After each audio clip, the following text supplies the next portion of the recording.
நீங்க நினைக்கலாம் 2020 போராட்டம், 2021 சட்டமன்ற தேர்தல், நாம் தமிழர் கட்சி இந்த கொடநாடு பிரச்சனை மறந்து விட்டது என்று நீங்க நினைக்கலாம். என் அன்பு சொந்தங்களே, எனக்கு வாய்ப்பு கிடைக்கிற எல்லா மேடைகளிலும்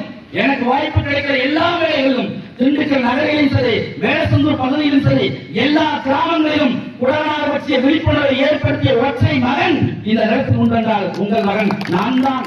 எங்கெல்லாம் நாம் தமிழர் கட்சி மேடை போட்டு பேசுகிறோமோ இந்த கொடநாடின் தேவை குறித்து, இந்த கொடநாடினுடைய அவசியம் குறித்து, இது ஏன் திண்டுக்கல் மாவட்டத்துக்கு முக்கியமான அடையாளம் கொடுத்து பேசிய ஒரே மகன் உங்கள் மகன் நான் தான்.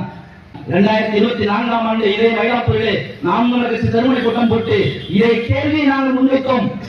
நான் வந்த உடனேயே இந்த அணையை சீர்திருத்தி கொடநாடு தண்ணீரை கொண்டு வந்தேன் என்று சொன்னாலே உங்களுடைய மதிப்புக்குரிய அமைச்சர் ஏன் கொண்டு வரவில்லை என்று கேட்ட ஒற்றை கேள்விக்காக உங்கள் மகன் 15 நாள் சிறைப்படுத்தப்பட்டேன் இதே அதிகார வர்க்கத்தால். இன்றும் நான் பேசிக் கொண்டிருக்கிறேன். நாங்கள் ஒரு சத்திய பிரமாணம் எடுத்தோம். 2014ஆம் ஆண்டு நானும் எங்கள் அண்ணன் மரிய உலசனம் பேசிக் கொண்டிருந்த பொழுது ஒன்றை செய்வேன், நான் வெல்லுவேன் வீழ்வேன், அதை பற்றி எனக்கு கவலை இல்லை. ஆனால் கொடநாடு என்பது திண்டுக்கல் மாவட்டத்தினுடைய பெரும் அடையாளம், எல்லா அரசியல் கட்சிகளையும் பேச வைப்பேன் என்று சொன்னேன். சூழலிட்டேன், செய்வேன்.